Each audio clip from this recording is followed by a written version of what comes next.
Hi friends, ವಿಯೆಟ್ನಾಂನ ಮತ್ತೊಂದು ವಿಡಿಯೋಗೆ ಸ್ವಾಗತ. ನಾನು ಹಳೆ ವಿಡಿಯೋದಲ್ಲಿ ನಿಮಗೆ ಡೇ ಆಮೇಲೆ ನೈಟ್ ಲೈಫ್ ಬಗ್ಗೆ ಒಂದು ಸ್ವಲ್ಪ ಹೇಳಿದ್ದೆ ನಿಮಗೆ. ಇವತ್ತು ನಾವು ಬಂದಿರೋದೇ ಡನಾಂಗ್ನಲ್ಲಿರುವ ಬಾನಾ ಹಿಲ್ಸ್ ಕಡೆ ಬಂದಿದ್ದೀವಿ. ನೋಡಿ, ನೀವೇ ನೋಡ್ತಾ ಇದ್ದೀರಲ್ಲ, ಇದು ಬಾನಾ ಹಿಲ್ಸ್. ಈ ಬಾನಾ ಹಿಲ್ಸ್ ಅಂದರೆ ಹೆಂಗೆ ಅಂದರೆ, ಈಗ ನಾವು ಮೈಸೂರಿನ ಚಾಮುಂಡಿ ಬೆಟ್ಟ ತಪ್ಪಲಲ್ಲಿದ್ದೀವಿ ಅಂತ. ಯಾಕೆಂದರೆ ಈಗ ನಾವು ಆ ಬೆಟ್ಟದ ಮೇಲೆ ಹೋಗ್ತಾ ಇದ್ದೀವಿ. ಅದ್ರ ಬಗ್ಗೆ ಸಂಪೂರ್ಣ ವಿಡಿಯೋ ಈಗ ತೋರಿಸ್ತಾ ಇದ್ದೀನಿ. ನೋಡಿ, ಈಗ ನೀವು ನೋಡ್ತಾ ಇರೋದೆಲ್ಲ ಈಗ ಬಾನಾ ಹಿಲ್ಸ್ದು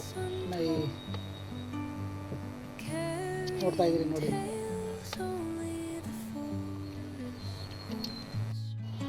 ಈ ಬಾನಾ ಹಿಲ್ಸ್ನ ವಿಶೇಷ ಏನಂತಂದರೆ, ಸುಮಾರು ಈ ಪ್ರದೇಶನೇ 1,500 ಮೀಟ್ರ್ ಎತ್ತರದಲ್ಲಿದೆ. ಅಂತಂದರೆ ಈಗ ತುಂಬ ಎಷ್ಟು ಸೆಕೆ ಇದೆ ಅಂತಂದರೆ, ನಾವು ಬೆಟ್ಟಕ್ಕೆ ಹೋಯ್ತಾ ತಾಪಮಾನ ಮೈನಸ್ಗೆ ಬಂದ್ಬಿಡುತ್ತೆ.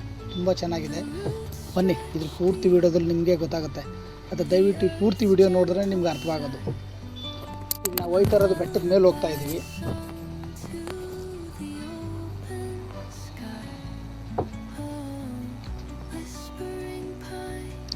ನಾವೀಗ ಬೆಟ್ಟದ ಮೇಲೆ ಹೋಗೋಕ್ಕೆ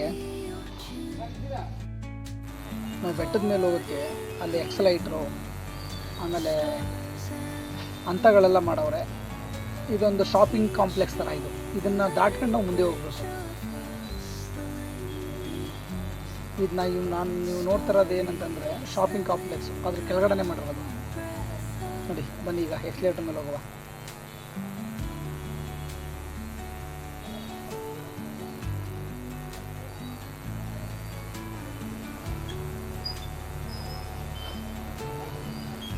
ಹೋಗ್ತಾ ಇದ್ದೀವಿ ನೋಡಿ.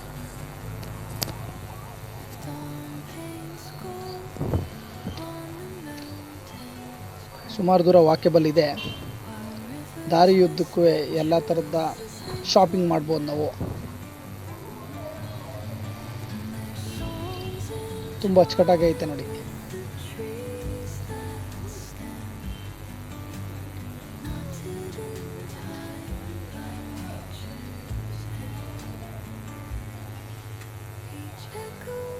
ಈ ವಿಡಿಯೋ ಸ್ವಲ್ಪ ಲಾಂಗ್ ಇದ್ದರೂ ಸಹ ಒಳ್ಳೆ ಉಪಯುಕ್ತ ಮಾಹಿತಿಗಳಿದೆ.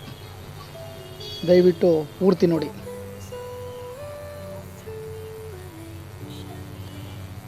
ಟೂ 2026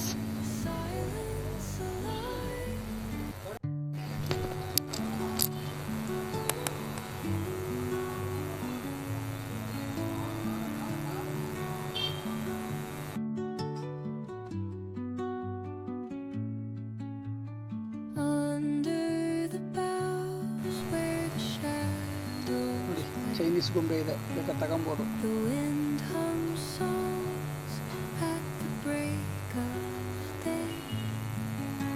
ಅಲ್ಲಿ ಟಿಕೆಟ್ ತಗೋಬೇಕು, ಕ್ಯೂ ಅಲ್ಲಿ ನಿಂತ್ಕೊಬೇಕು. ಅಲ್ಲಿಂದ ನಾವೀಗ ಅಲ್ಲಿ ಏನಕ್ಕೆ ಟಿಕೆಟ್ ತಗೋಬೇಕು ಅನ್ನೋದನ್ನ ಮುಂದೆ ನೋಡ್ತೀವಿ. ನೋಡಿ, ಬೆಟ್ಟಕ್ಕೆ ಹೋಗೋಕ್ಕೆ ಯಾಕೆ ಟಿಕೆಟ್ ತಗೋಬೇಕು ಅನ್ನೋದನ್ನ ಮುಂದೆ ನೋಡಿ ತೋರಿಸ್ತೀನಿ.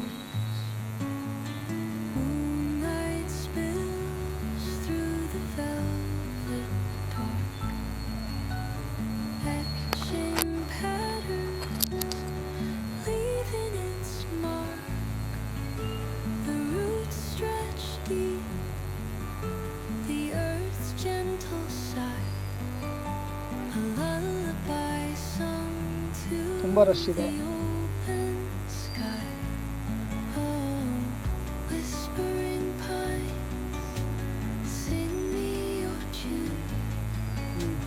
ಟಿಕೆಟ್ ತಗೊಂಡು ಮುಂದೆ ಹೊರಟ ನಾವು.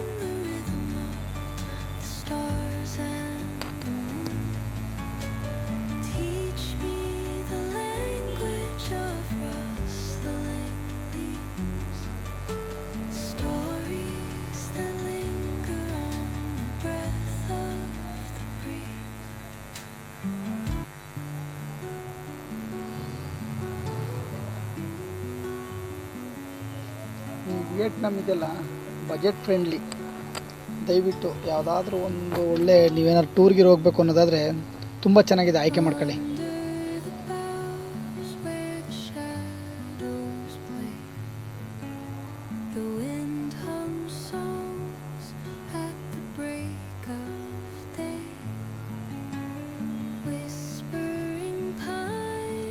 ನೋಡಿ, ನಾವು ಯಾವಾಗ ಟಿಕೆಟ್ ತಗೋಬೇಕು ಅಂತ ಹೇಳಿದ್ನಲ್ಲ, ಏನಕ್ಕೆ ಅಂತಂದರೆ ಇವಾಗ ಹೇಳ್ತೀನಿ ನೋಡಿ.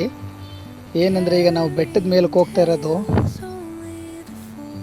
ನಾವು ಯಾವುದೇ ಎಕ್ಸ್ಲೇಟ್ರ್ ಅಲ್ಲ, ವಾಕಿಂಗಲ್ಲೂ ಅಲ್ಲ, ನಾವು ಹೋಗ್ತಿರೋದು ನೋಡಿ ತೋರಿಸ್ತೀನಿ.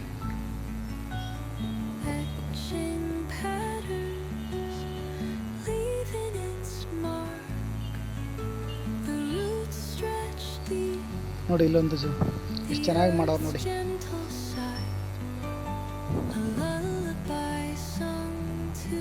ಉಲ್ಟಾ ದೋಣಿ, ಚಿಕ್ಕ ಬೋಟನ್ನು ಹಂಗೆ ತಕವ್ರೆ.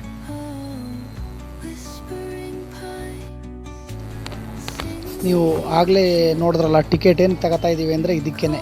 ನಾವೀಗ ಅಲ್ಲಿಗೆ ಹೋಗ್ತಾ ಇರೋದು ಕೇಬಲ್ ಕಾರಲ್ಲಿ. ಒಂದು ಕಾಲದಲ್ಲಿ ನಮ್ಮ ಲಲಿತ್ ಮಹಲಿಂದ ಮೈಸೂರು ಚಾಮುಂಡಿ ಬೆಟ್ಟಕ್ಕೆ ಮಾಡಬೇಕು ಅಂದ್ಕೊಂಡಿದ್ರು, ಕಾರಣಾಂತರದಿಂದ ನಿಂತೋಯ್ತು. ನೋಡಿ ಇವಾಗ ಮಾಡಿದರೆ ಈ ಥರ ನಾವು ಹತ್ಕೊಂಡು ಮೇಲ್ಗಡೆ ಹೋಗ್ಬೋದಿತ್ತು. ಈಗ ನೋಡಿ, ಈಗ ನಾವು ಹೋಗ್ತಾ ಇರೋದು ಬೆಟ್ಟದ ಮೇಲಕ್ಕೆ ಕೇಬಲ್ ಕಾರಲ್ಲಿ ಹೋಗ್ತಾ ಇದ್ದೀವಿ. ಬನ್ನಿ, ಅದ್ರ ಅನುಭವ ಇನ್ನೂ ತುಂಬ ಚೆನ್ನಾಗಿದೆ, ಅದು ನಾನು ನಿಮ್ಗೆ ತೋರಿಸ್ತೀನಿ. ತುಂಬ ಬ್ಯೂಟಿಫುಲ್ ಆಗಿದೆ. ಇದೊಂದು ಹೊಸ ಎಕ್ಸ್ಪೀರಿಯೆನ್ಸು. ನಾವು ಇದರಲ್ಲಿ ಟ್ರಿಪ್ ಅಂದರೆ ಮಲೇಷ್ಯಾದಲ್ಲಿ ಹೋಗಿದ್ದಾಗ ಒಂದು ಸಲ ಹೋಗಿದ್ದು. ಇದು ಇಲ್ಲಿಂದ ಹಿಡಿದು ನಮಗೆ ಹೆಚ್ಚು ಕಡಿಮೆ ಅರ್ಧ ಗಂಟೆ ನಾವು ಕೇಬಲ್ ಕಾರಲ್ಲೇ ಹೋಗಬೇಕು. ಒಂದು ಕೇಬಲ್ ಕಾರಲ್ಲಿ 3, 4, 5 ಜನ ಗಂಟು ಕೂತ್ಕೊಬೋದು. ಹೆಚ್ಚು ಕಡಿಮೆ ನೀವು ಅಲ್ಲಿ ಸುಮಾರು ಜನ ಇರೋದ್ರಿಂದ ನಮ್ಮನ್ನ ಒಂದು 5 ಜನ ಕೂರಿಸ್ತಿದ್ರು. ತುಂಬ ಚೆನ್ನಾಗಿದೆ ನೋಡಿ. ಇನ್ನು ಮುಂದಕ್ಕೆ ನಾವೀಗ ಅಲ್ಲಿಂದ ನಾವು ಕೇಬಲ್ ಕವರ್ ಹತ್ಕೊಂಡು ಹೊರಟದ್ದೇ ನಾವು ನೋಡಿ ಮೇಲ್ಗಡೆ ಬೆಟ್ಟದ ಮೇಲೆ ಹೋಗ್ತಾ ಇದ್ದೀವಿ. ತುಂಬ ಬ್ಯೂಟಿಫುಲ್ ಆಗಿದೆ. 1,500 ಮೀಟ್ರ್ ಅಂತಂದರೆ ಸುಮಾರು ಬರುತ್ತೆ. ತುಂಬ ಲಾಂಗ್ ಜರ್ನಿ. ನಿಮಗೆ ಇದರದ್ದು ವಿಡಿಯೋನ ನೋಡಿ. ಕೇಬಲ್ ಕಾರ್, ಆಮೇಲೆ ಇದು ಒಂದೇ ಲೈನಲ್ಲ, ಹೆಚ್ಚು ಕಡಿಮೆ ಈ ಮೋಸ್ಟು ಇದರಲ್ಲಿ ಕೇಬಲ್ ಕಾರ್ನ ಜಾಸ್ತಿ ಇದಕ್ಕೆ ಅಳವಡಿಸಿರೋದು ಇದರಲ್ಲೇ ಇರಬೇಕು. ಯಾಕೆಂದರೆ ಒಂದೇ ಲೈನಲ್ಲಿ ಈಗ ನಾವು ಹೋಗ್ತಿರೋದು ಒಂದು ಲೈನ್ ಅನ್ನೋದಾದರೆ ಆ ಥರದ್ದು ಸುಮಾರು ಲೈನ್ ಮಾಡವ್ರೆ, ದೂರ ದೂರ. ಅಂದರೆ ತುಂಬ ಜನ ಅಲ್ಲಿಗೆ ವಿಸಿಟರ್ಸ್ ಜಾಸ್ತಿ ಆಗೈತೆ. ನಾವು ಈಗ ಇಲ್ಲಿಂದ ಈ ಕೇಬಲ್ ಕಾರ್ ಮುಖಾಂತರ ಬೆಟ್ಟಕ್ಕೆ ಹೋದ್ಮೇಲೆ ಅಲ್ಲೇನು ನೋಡ್ತೀವಿ ಅನ್ನೋದು ಮುಖ್ಯ. ಅದನ್ನ ನೆಕ್ಸ್ಟ್ ವೀಡಿಯೋದಲ್ಲಿ ಹಾಕ್ತೀನಿ. ಈ ವಿಡಿಯೋದಲ್ಲಿ ನೋಡಿ ಪೂರ್ತಿ ಕೇಬಲ್ದು. ನಾವು ಹೋಗ್ತಿರೋದು ಒಂದು ಲೈನು, ಅಲ್ಲಿ ರೈಟ್ ಸೈಡ್ ಕಾಣ್ತಾ ಇದೆ ನೋಡಿ, ಅದೊಂದು 2ನೇ ಲೈನು. ಆ ಥರದ್ದು ಸುಮಾರು 8-10 ಲೈನ್ ಇದೆ, ತುಂಬ ದೊಡ್ಡದು. ಹೆಚ್ಚು ಕಡಿಮೆ ಅರ್ಧ ಗಂಟೆ ಕೇಬಲ್ ಕಾರ್ಲಿ ಅಂತಂದರೆ ನೀವೇ ನೋಡಿ. ಆ ಮೇಲ್ಗಡೆ ಹಾಕೋರ್ಲ ಅದೊಂದು ಯಾವುದಾದ್ರು ರೋಪು ಹೆಚ್ಚು ಕಡಿಮೆ 2.5 ಅಡಿ ಬರ್ಬೋದು, 2.5 ಇಂಚ್ ಬರ್ಬೋದು, ಅಷ್ಟು ದಪ್ಪ ಇದೆ. ತುಂಬ ಅದ್ದೂರಿಯಾಗಿದೆ. ನಾವು ಒಂದ್ಸರಿ ಇದನ್ನು ಮಲೇಷ್ಯಾದಲ್ಲಿ ಟ್ರೈ ಮಾಡಿದ್ದು. ಆದರೆ ಮಲೇಷ್ಯಾದಲ್ಲಿ ಬರೀ ಏನು 10 ಮಿನಿಟ್ ಇರಬೇಕೇನೋ. ಇದು ತುಂಬ ಚೆನ್ನಾಗಿದೆ ನೋಡಿ. ಇಲ್ಲಿ ನೀವು ನೋಡ್ತಾ ಇದ್ರಲ್ಲ, ಪ್ರಪಾತ ಇದ್ದಂಗಿದೆ. ತುಂಬ ಚೆನ್ನಾಗಿದೆ. ಹಂಗೆ ನೋಡ್ಕೊಂಡು ಹೋಗ್ತಾ ಇರಿ ವಿಡಿಯೋನ. ಅರ್ಧ ಗಂಟೆ ಜರ್ನಿ ಅದರಲ್ಲೇ. ಅಲ್ಲಿ ನಾನು 2ನೇ ಲೈನು 3ನೇ ಲೈನ್ ಎಲ್ಲ ತೋರಿಸಿದ್ನಲ್ಲ, ಅದ್ರದ್ದು ಅಲ್ಲಿ ನೋಡಿ. ಈಗ ರೈಟ್ ಸೈಡು ಇದೆ.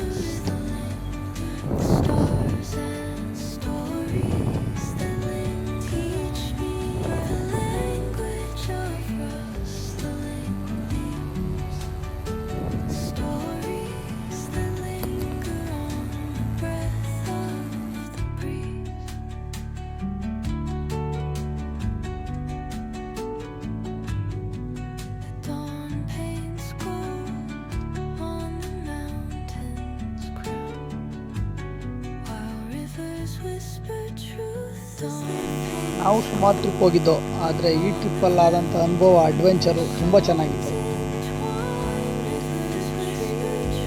ಹೆಚ್ಚು ಕಡಿಮೆ ನಮ್ಮ ಇಂಡಿಯನ್ ರುಪಿಲಿ ಸರಿ ಸುಮಾರು ಒಂದು 2,500-3 ಸಾವಿರ ಆಗ್ಬೋದು. ಏನಕ್ಕೆ ಅಂದರೆ ನಾವು ಇಲ್ಲಿಂದ ಮೇಲಕ್ಕೆ ಹೋಗಿ ಅಲ್ಲಿಂದ ಊಟ, ಅಲ್ಲಿ ಉಳ್ಕೊಳ್ಳೋಕ್ಕೆ ಸ್ವಲ್ಪ ಇನ್ನೂ ನೋಡೋ ಅಂಥದ್ದಿದೆ. ಅದನ್ನ ನಿಮಗೆ ಸ್ವಲ್ಪ ಕ್ಯೂರಿಯಾಸಿಟಿ ಇರಲಿ ಅಂದ್ಬಿಟ್ಟು ಪೂರ್ತಿ ಏನು ಹೇಳಿಲ್ಲ. ಅದನ್ನು ದಯವಿಟ್ಟು ನೆಕ್ಸ್ಟ್ ವೀಡಿಯೋದಲ್ಲಿ ಆ ಬೆಟ್ಟದ ಮೇಲೆ ಹೋದ್ಮೇಲೆ ಏನಿದೆ ಅನ್ನೋದನ್ನ ದಯವಿಟ್ಟು ನಿಮ್ಗೆ ಹೇಳ್ತೀನಿ. ದಯವಿಟ್ಟು ಹಂಗೆ ನಮ್ಮ ಯೂಟ್ಯೂಬ್ ಚಾನಲ್ನ ಫಾಲೋ ಮಾಡಿ, ಸಬ್ಸ್ಕ್ರೈಬ್ ಮಾಡಿ.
ನಾನು ಬೆಟ್ಟ ಹತ್ತ ಟೈಮಲ್ಲೇ ಹೇಳಿದ್ದೆ ನಾನು, ಹೋಯ್ತಾ ಹೋಯ್ತಾ ಹೋಯ್ತಾ -ಡಿಗ್ರಿ ಆಗುತ್ತೆ ಅಂತ. ನೋಡಿ ಮೈನಸ್ಸು, ನಮಗೇನು ಕಾಣ್ತಾನೇ ಇಲ್ಲ ಕೆಳಗಡೆ ಮಂಜು. ನೋಡಿ ತುಂಬ ಮಂಜು ಒದ್ದಂಗಾಯಿತು. ಬೆಟ್ಟಕ್ಕೆ ಸೀರೆ ಹುಟ್ಟಿಸ್ದಂಗೆ, ಬಿಳಿ ಸೀರೆ ಹಾಕ್ದಂಗೆ ತುಂಬ ಬ್ಯೂಟಿಫುಲ್ ಆಗಿತ್ತು. ನೀವು ನೋಡ್ತಾ ಇದ್ದೀರಿ ನೋಡಿ. ಜೊತೆಗೆ ಸಣ್ಣ ಸಣ್ಣ ಸಣ್ಣ ಮಳೆ. ಇಲ್ಲಿ ಯಾವಾಗಲೂ ಸಹ ವಿಯೆಟ್ನಾಮು 39 - 40 ಡಿಗ್ರಿ ಸೆಲ್ಸಿಯಸ್ ಇದ್ದೇ ಇರ್ತದೆ. ಆದರೆ ಬೆಟ್ಟದ ಮೇಲೆ ಬಂದಾಗ ನೋಡಿ ವಾತಾವರಣ ಫುಲ್ಲು, ನಾವು ಬೆಟ್ಟ ಹತ್ತ ಮುಂಚೆ ಇದ್ದದ್ದು 30, 40, 39, 40 ಡಿಗ್ರಿ ಸೆಲ್ಸಿಯಸ್ಸು ಈಗ -1, 2 ಬಂದ್ಬಿಡ್ತು. ತುಂಬ ಬ್ಯೂಟಿಫುಲ್ ಆಗಿದೆ ನೋಡಿ. ಒಂದು ದಿನಕ್ಕೆ 2 ವೆದರ್ ನೋಡ್ಬೋದು ಅಂದ್ರೆ ಅಲ್ಲೇ ನೋಡೋಕ್ಕೆ ಸಾಧ್ಯ.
ನೋಡಿ ನೀವು ನೋಡ್ತಾ ಇದ್ದೀರಲ್ಲ, ಇದೇ ಥರ ಪಿಲ್ಲರ್ ಮಾಡಿನೇ ಅದು ಪೂರ್ತಿ ಆ ಕೇಬಲ್ನ ಜಾಯಿಂಟ್ ವೀಲ್ಗಳೆಲ್ಲನೂ ಹಾಕಿರೋದು.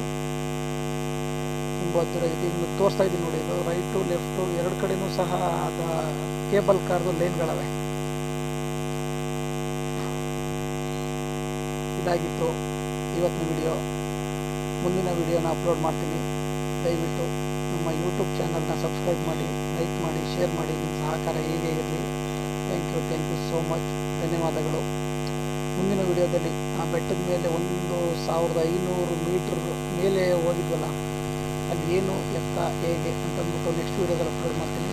ನಿಮ್ಮ ಸಹಕಾರ ಹೀಗೆ ಇರಲಿ. Thank you so much.